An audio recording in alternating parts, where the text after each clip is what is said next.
नमस्कार, स्वागत है आपका कमोडिटी अगले हफ्ते में, जहां हम आपको कमोडिटी मार्केट में इस हफ्ते किस तरह का एक्शन दिखा और अगले हफ्ते किस तरह की तैयारी आपको करनी है, पोजीशनल लिहाज से आपको किस तरह से ट्रेडिंग की रणनीति बनानी है, वो तमाम चीज़ें आपको हम बताएंगे। गोल्ड सिल्वर में क्या अगले हफ्ते वापस से तेज़ी लौटेगी, क्या बेस मेटल्स की जो रिकवरी हफ्ते के आखिर में शुरू हुई है क्या वो अगले हफ्ते भी जारी रहेगी, कच्चा तेल और नेचुरल गैस यहाँ पर किस तरह से आपको ट्रेड करना है, तमाम बातें यहाँ पर होंगी। हमारे साथ आज 4 मेहमान हैं। सुगंधा सचदेव हैं, एक्मी इन्वेस्टमेंट एडवाइजर्स की एग्जीक्यूटिव डायरेक्टर भी हैं और चीफ स्ट्रैटेजिस्ट भी हैं। भूपेश शर्मा है, टेक्निकल एक्सपर्ट है बीकानेर से, और साथ ही आज हमारे साथ डीएस भाई होंगे आईएमडी से, जिनसे हम बात करेंगे मॉनसून की चाल किस तरह की आगे रहेगी, जून को लेकर क्या अनुमान है, पूरे सीजन को लेकर क्या अनुमान है, मॉनसून की एंट्री में देरी क्यों रही, तमाम मुद्दों पर बात करेंगे।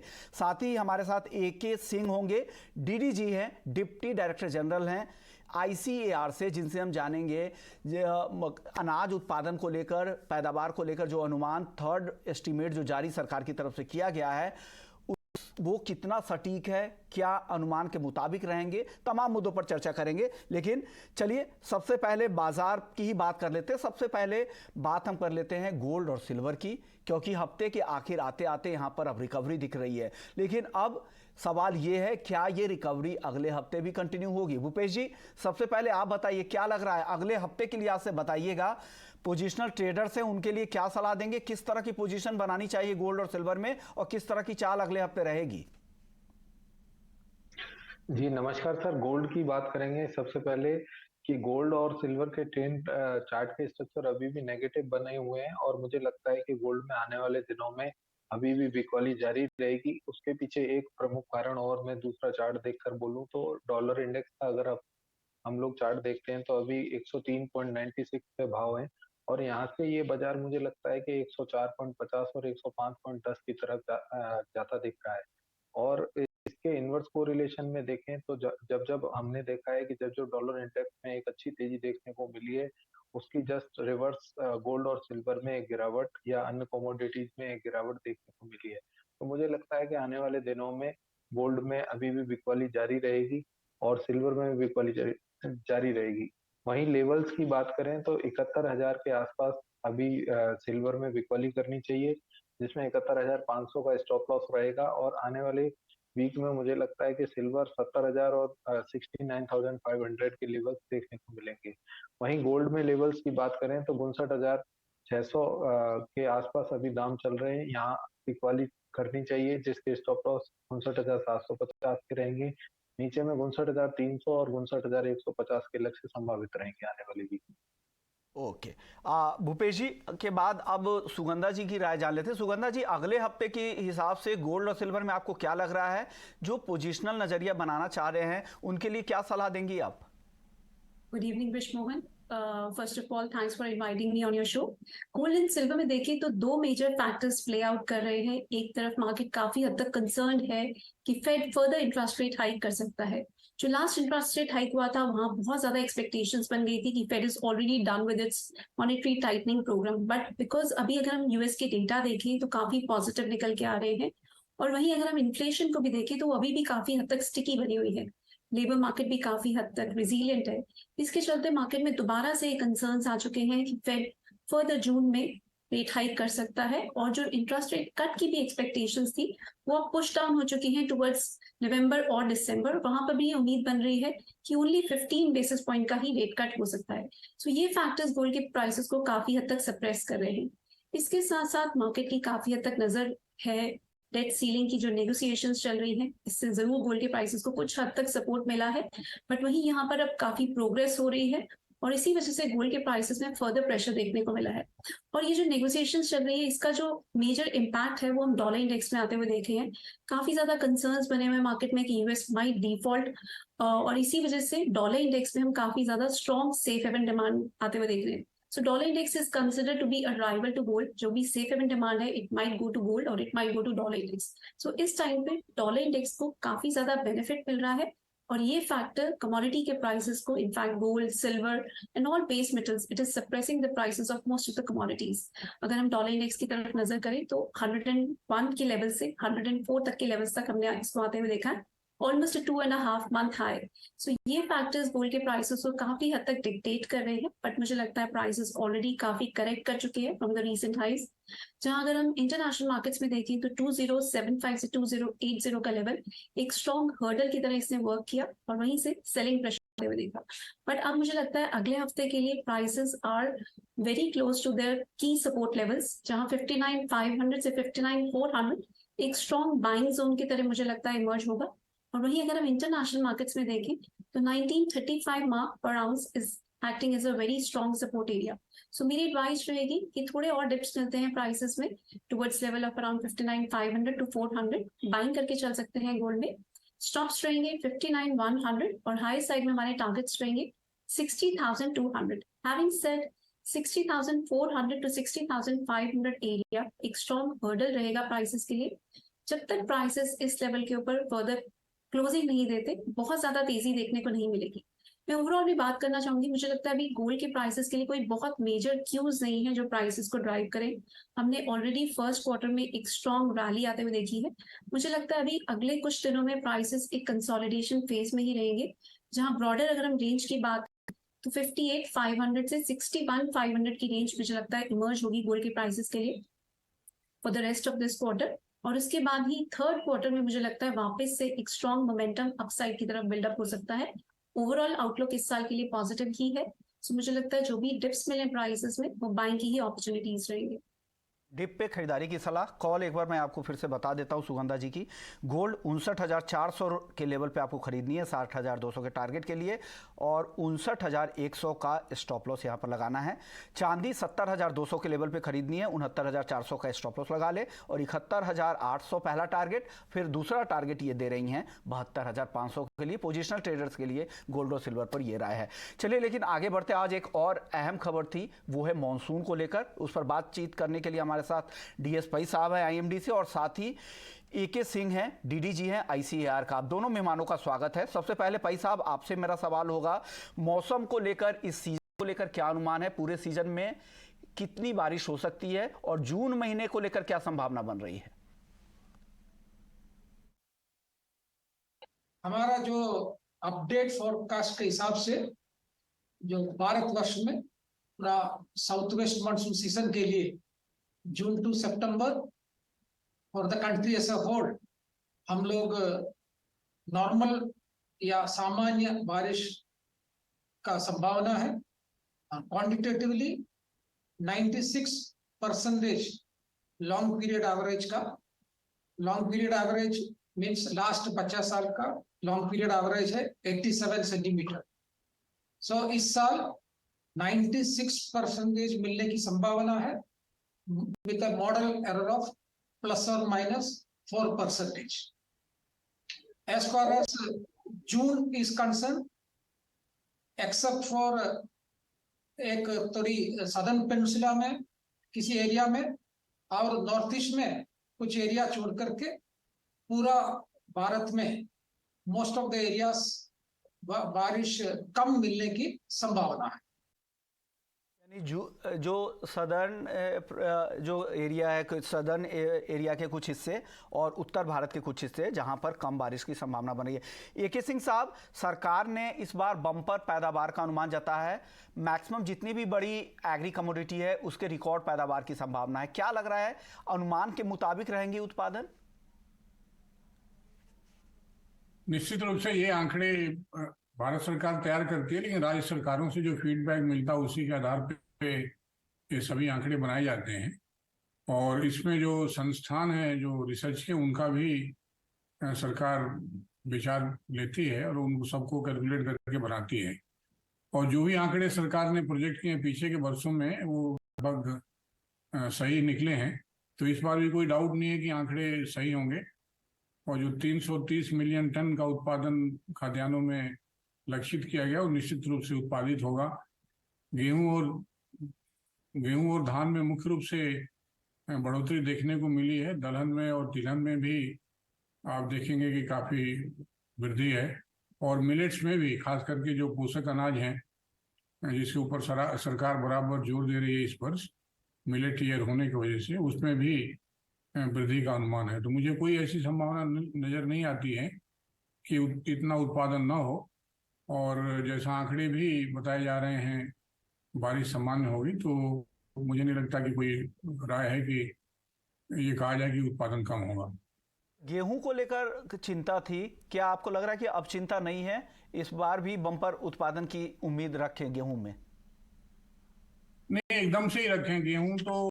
आप देखिए, एक बार वो बात हुई थी कि गेहूं का उत्पादन कम होगा, लेकिन वो मौसम बाद में ठीक हो गया था और गेहूं की पैदावार चारों तरफ अच्छी हुई है।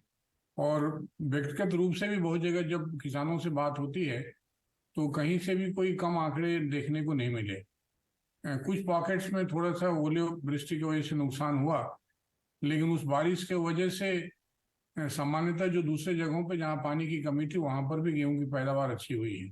ओके। तो एक जगह थोड़ा नुकसान हुआ है तो ज्यादा फायदा और क्षेत्रों में हुआ है। और कुल मिला के गेहूं का उत्पादन भी जैसा हम देख रहे हैं कि 112 मिलियन टन होगा, और चावल भी 135 मिलियन टन होने की संभावना है। तो ये सभी आंकड़े बहुत ही अच्छे हैं। और देश में जो खाद्य सुरक्षा की बात हम करते हैं वो बड़ा जरूरी भी है। तो दूसरे देश भी हम पर निर्भर हैं, उनको भी खाद्यान्न देने में भारत संभव सक्षम हो पाएगा। ओके, यानी इस बार बम्पर पैदावार की संभावना है, वो जी हाँ। अनुमान बेहतर दिख रहे हैं यहाँ पर। चलिए, अब डीएसपी साहब, आपसे मेरा सवाल होगा मॉनसून की एंट्री को लेकर। केरल में आप लोगों का अनुमान है कि 4 जून को मौसम पहुंचने की संभावना है। क्या अगर वहां से देरी अगर शुरू होगी तो आगे के प्रोग्रेस पर भी असर पड़ेगा, या अभी कहना कोई जल्दबाजी होगी, अनसर्टेनिटी है अभी? देखिए, केरल में जैसे हम लोग बताया 4 जून के आसपास ऑनसेट होने की संभावना है। उसके बाद हम लोग डे टू डे फोरकास्ट दे सकते, इतना जल्दी दिन दे नहीं पाएंगे एक्चुअली। फिर भी मुझे ऐसे नहीं लगता कि बहुत देरी होगी। कोई भी मानसून सीजन आप लेंगे, कोई बीच बीच में थोड़ा रुके मानसून जाता है, तो कौन सा जगह में रुकेगा, कौन सा इसमें फास्ट जाएगा, ये इस समय में बोलना मुश्किल है। लेकिन एज ऑफ नाउ हम इतना बोल सकते हैं कि केरल में 4 जून के आसपास आएगा, पूरा केरल तक एटलीस्ट मानसून प्रोग्रेस होगा। उसके बाद में हम लोग day to day further progress का फोरकास्ट देंगे। एक बार केरल पहुंच जाए मानसून, उसके बाद फर्दर फोरकास्ट के जरिए बताया जाएगा आईएमडी की तरफ से। भाई साहब, अब आखिरी सवाल मेरा होगा आपसे अल नीनो को लेकर। स्ट्रॉन्ग अल नीनो की संभावना बन रही है, और ये अगर अल नीनो अगर एक्टिव होता है मानसून सीजन में, अगर सेकेंड हाफ में, तो ये कब तक चलेगा? 2024 के कब तक मानसून अल नीनो एक्टिव रहने की उम्मीद कर रहे हैं?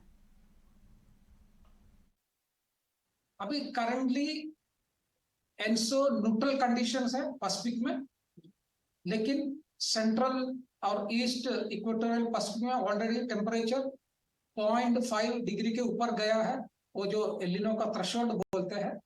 लेकिन एटलीस्ट 3-4 महीने ये कंटिन्यूस हुआ तभी एल नीनो डिक्लेयर होता है। और हमारा जो कपल्ड फोरकास्टिंग सिस्टम है इंडिया मेट्रोलॉजिकल डिपार्टमेंट का, और हमें दूसरा ग्लोबल मॉडल्स का भी एक्सेस है, ये सभी मॉडल फोरकास्ट के हिसाब से ये जो न्यूट्रल कंडीशंस है by next during the monsoon season El Nino develop होने की स्ट्रॉन्ग पॉसिबिलिटी है। ऑलमोस्ट पॉसिबिलिटी 90% से ज्यादा है। इसका मीनिंग यह है कि ऑलमोस्ट रियलिटी है, एल नीनो हमको फेस करना ही है। और एल नीनो का इम्पैक्ट जैसे हम लोग जानते हैं कि उसका मानसून पर नेगेटिव इम्पैक्ट है मानसून रेनफॉल के ऊपर। सो इसका रियलिटी है। लेकिन इसके साथ साथ ये जो ग्लोबल मॉडल्स ऑल्सो इंडिकेट करते हैं कि जो इंडियन ओशन में जी, इंडियन ओशन डाइपोल जी, ओके। तो ये मॉनसून को लेकर डीएसपी साहब ने साफ कर दिया है कि इस साल मॉनसून सामान्य रहने की संभावना है। हो सकता है केरल में मॉनसून की एंट्री देरी से हो, लेकिन आगे के प्रोग्रेस को लेकर उस पर कहना अभी जल्दबाजी होगी। और अल नीनो की संभावना सेकेंड हाफ में ज़्यादा दिख रही है। सर सिंह साहब, आपसे अब मेरा सवाल होगा, अगर अल नीनो की संभावना बन रही है सेकेंड हाफ में भी, आजकल जुलाई आखिर तक और अगस्त में भी काफ़ी बुआई होती है खरीफ सीजन में, तो क्या उस पर कुछ असर हो सकता है? क्या खरीफ फसलों की बुआई पर असर होगा इसका क्या? नहीं, देखिए, मुख्यतः जो धान की रोपाई होती है वो जुलाई के महीने में होती है।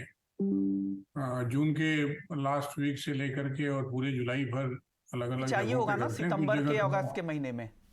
अगस्त में भी कुछ क्षेत्रों में होती है। हम्म। तो धान एक ऐसी फसल है जो कि पानी पर निर्भर रहती है। तो यदि बारिश सामान्य रहेगा तो संभव हो पाएगा कि पूरी जितनी बुआई होनी चाहिए लक्षित तो हो पाए। और यदि बारिश नहीं आती है तो यदि लगाते भी हैं तो भी उसको सरवाइव करना पौधे को बड़ा मुश्किल होता है।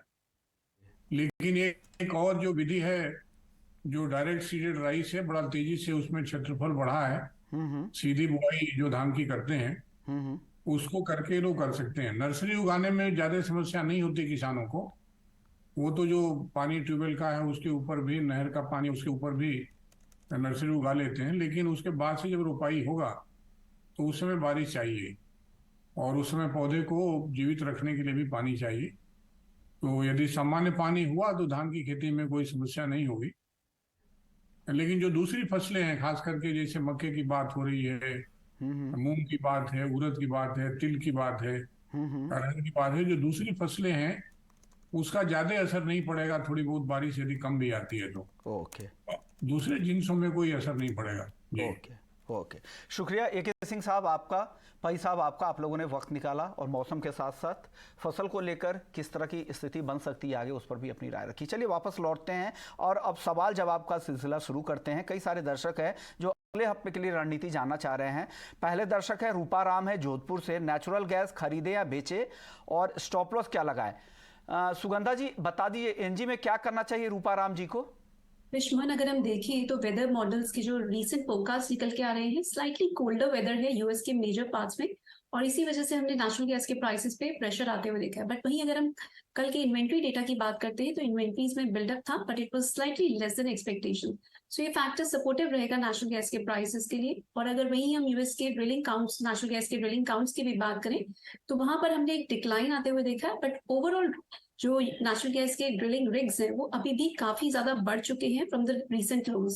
सो ये फैक्टर भी नेचुरल गैस के प्राइसेस को सप्रेस कर रहा है। बट वहीं अगर हम देखें तो प्राइसेस ऑलरेडी 2.5 ईयर लोज को टेस्ट कर चुके हैं and they have formed a very strong bottom at levels of around 185। So मुझे लगता है इसमें 195 से 194 तक के अगर डिप्स मिलते हैं तो वहां पर बाइंग की जा सकती है विद स्टॉप लॉस ऑफ 185। और हायर साइड में हमारे टारगेट्स रहेंगे 215 से 220 तक के फ्रॉम अ पोजिशनल पर्सपेक्टिव। सो मुझे लगता है थोड़ा डिप्स मिले तो बाइंग करके चल सकते हैं। और यानी डिप में मौका देखे, 195 का लेवल दिखे तो खरीदे, 185 का स्टॉप लॉस लगाए, 215 तक ऊपर जा सकता है पोजिशनल ट्रेडर्स के लिए। सुगंधा जी की तरफ से ये सवाल। मीरा जैन है इंदौर से, सिल्वर में इंट्राडे में क्या करें? भूपेश जी क्या करना चाहिए सिल्वर में इंट्राडे के लिए? जी सर, सिल्वर की बात करें तो सिल्वर में 71,000 से लेके 71,100 के बीच में जहां भी सिल्वर मिलती है शाम के सत्र में वहां इक्वली करनी चाहिए, जिसका स्टॉप लॉस 71,550 के ऊपर का रहेगा। मुझे उम्मीद है कि नीचे में 70,550 और 70,250 के लक्ष्य शाम के सत्र में देखने को मिलेंगे। अगले दर्शक है जमील भाटी हैं, क्रूड और नेचुरल गैस किन स्तरों पर खरीदें या बेचें? नेचुरल गैस पर तो आपने बता दिया सुगंधा जी कि क्या रणनीति बनानी है, क्रूड पर आप बता दीजिए अब। अगर क्रूड के प्राइसेस की बात करें तो प्राइसेस ने, अगर हम WTI क्रूड की बात करें तो $64 बैरल पे एक बहुत स्ट्रॉन्ग बेस बनाया है और वहां से हमने एक अच्छी रिकवरी आते हुए देखी है। इवन दो चाइना से डिमांड को लेके काफी कंसर्न्स बने हुए हैं, यूएस के भी डेटा इवन दो पॉजिटिव रहे हैं बट ग्लोबली डिमांड के कंसर्न्स बने हुए हैं। इसी वजह से हम क्रूड के प्राइसेस में बहुत स्ट्रॉन्ग अपटिक आते हुए नहीं देख रहे हैं। वहीं मार्केट की काफी हद तक नजर रहेगी ओपेक प्लस की नेक्स्ट मीटिंग जो जून 4 को होने वाली है, और जहां ये इंडिकेशंस निकल के आ रही हैं कि OPEC plus further output cuts नहीं करेगी। सो ये फैक्टर प्राइसेस के लिए काफी हद तक पॉजिटिव है, बिकॉज अगर फर्दर आउटपुट कट्स नहीं होते तो प्राइसेस एटलीस्ट यहाँ पर स्टेबलाइज कर जाएंगे। तो मुझे लगता है ओवरऑल ट्रेंड बहुत बुलिश नहीं है, बट यस यहाँ से स्लाइड डाउनसाइड देखने को मिलती है। तो कॉल ऑप्शन में मेरी बाइंग की एडवाइस रहेगी 5900 की कॉल ले सकते हैं जो अभी करंटली 265 लेवल्स के आसपास ट्रेड करिए। आप इसमें डिप्स का वेट करें 210 से 200 के लेवल्स पर, इसमें इनिशिएशन कर सकते हैं लॉन्ग पोजीशंस। स्टॉप्स रहेंगे 100 के, हाई साइड में टारगेट्स रहेंगे 370 के। सो अगर मैं क्रूड ऑयल की ओवरऑल रेंज की बात करूं तो मुझे लगता है प्राइसेस ग्रेविटेट करेंगे in the range of around 5700 on the down side to 6350 on the high side. तो मुझे लगता है प्राइसेस इसी रेंज में नियर टर्म में ट्रेड करते रहेंगे। ओके अगले दर्शक हमारे साथ प्रशांत है आसनसोल से, कॉपर पर इनको राय चाहिए। कॉपर में क्या लग रहा है सुगंधा जी, क्या करना चाहिए कॉपर में? कॉपर की प्राइसेस की बात करें तो हमने काफी ज्यादा सेल ऑफ आते हुए देखा है प्राइसेस में। इन्वेंट्रीज अगर हम देखें तो पिछले महीने में ऑलमोस्ट एलएमई पे इन्वेंट्रीज डबल हो चुकी है। चाइना के अगर हम इकोनॉमिक डेटा की भी बात करें तो दिसंबर की रीओपनिंग के बाद हमने मैन्युफैक्चरिंग में काफी हद तक पिकअप आते हुए देखा था, हाउसिंग मार्केट में भी काफी स्ट्रॉन्ग पिकअप आते हुए देखा था। बट देन अभी वहां पर दोबारा से स्लो डाउन की कंसर्न्स बन गए हैं, और जब तक चाइनीज गवर्नमेंट की साइड से फर्दर स्टिमुलस निकल के नहीं आता बहुत ज्यादा तेजी मुझे नजर नहीं आ रही। बट सिंस प्राइसेस ऑलरेडी काफी ज्यादा गिर चुके हैं, प्राइसेस ने 692 मार्क पर एक बहुत अच्छा बेस बनाया है, और अगर हम एलएमई में भी देखें तो 79 पर टन मार्क पर एक स्ट्रॉन्ग बेस बना है। सो यहाँ से मुझे लगता है एक पुल बैक के स्ट्रॉन्ग चांसेस बन रहे हैं। So from a weekly perspective मेरी एडवाइस रहेगी 705 के लेवल्स पर बाइंग कर सकते हैं। स्टॉप लॉसेस रहेंगे 692 और हाई साइड में टारगेट्स रहेंगे 725 एंड देन 733। 733 पर मेरी एडवाइस रहेगी प्रॉफिट बुक करके बाहर निकले, बिकॉज वहां से दोबारा से कुछ हद तक सेलिंग प्रेशर देखने को मिल सकता है। जब तक चाइना की साइड से फर्दर इंटरेस्ट रेट कट्स नहीं होते या कोई बहुत ज्यादा स्टिमुलस की न्यूज नहीं आती, बहुत ज्यादा तेजी मुझे मेटल्स में अभी नहीं देखने को मिल रही। ओके, चलिए अब अगले दर्शक है मंजीत सिंह है राजस्थान से। कॉटन में क्या करना चाहिए भूपेश जी? कॉटन में इनको क्या करना चाहिए? कमजोरी तो काफी आ गई है, आवक भी रिकॉर्ड स्तरों पर है, क्या करें अब? जी सर, अगर कॉटन कैंडी की बात करें तो स्पेशली कॉटन कैंडी का बाजार पिछले सत्र में देखा गया था कि नीचे का सर्किट भी देखने को मिला था पिछले 3 ट्रेडिंग सेशन पहले, जो कि एक कंटिन्यूटी में मेरे को लगता है कि ये जो ट्रेंड डाउन ट्रेंड है वो कंटिन्यूटी में जारी रहना चाहिए। यहाँ से मुझे लगता है कि अभी और मंदी आना बाकी है, और कॉटन में जहां भी कोई एक उछाला मिलता है वहां कॉटन में बिकवाली की सलाह रहेगी, और डाउन साइड में 54,500 के लक्ष्य भी देखे जा सकते हैं। अगले दर्शक है पवन है हिसार से। ग्वार और कॉटन केक में पूछ रहे हैं कि क्या करना चाहिए? ग्वार और कॉटन केक दोनों पर ही राय दीजिए भूपेश जी। जी, ग्वार सीड का स्ट्रक्चर जैसे पिछले काफी सत्रों से देखा जा रहा है, और आपके चैनल पे लगातार हमने दर्शकों को आगाह किया है कि ग्वार में 5850 के लेवल से हम लगातार सेलिंग की सलाह दे रहे हैं। कम से कम लगातार ये भी बोलते जा रहे हैं कि इस ग्वार सीड में लेवल ही नहीं करनी चाहिए। वही ट्रेंड आज भी जारी है, और मुझे लगता है ग्वार सीड में भाव देखकर अभी लेवल ही में नहीं फंसना चाहिए। नीचे के भाव में मुझे उम्मीद है कि 5300 5330 के आसपास एक छोटा सपोर्ट देखने को मिल सकता है। अगर बाजार उन भाव को तोड़कर नीचे ट्रेड करता है तो नीचे में 5120 और 5030 के लेवल भी देखने को मिल सकते हैं। सुगंधा जी बहुत छोटा जवाब दीजिएगा, वक्त कम है। प्रशांत के पास जिंक है, उन्होंने सेल कर रखा है, क्या सलाह देंगे? जिंक में क्या करना चाहिए इनको? मुझे लगता है विश्वमोहन जिंक में प्राइसेस ऑलरेडी बॉटम आउट हो चुके हैं। प्राइसेस में ऑलरेडी हमने काफी हद तक सेल ऑफ आते हुए देखा। मुझे लगता है यहाँ से प्राइसेस 213, 216 और 232 तक के लेवल्स को भी टेस्ट कर सकते हैं। सो जिंक में मुझे लगता है कुछ भी डिप्स मिलते हैं तो बाइंग करके चलें। ओके, शुक्रिया सुगंधा जी आपका, भूपेश जी आपका। आप लोगों ने वक्त निकाला और दर्शकों के सवालों के जवाब दिए और ब्रॉडर आउटलुक भी समझा दिया।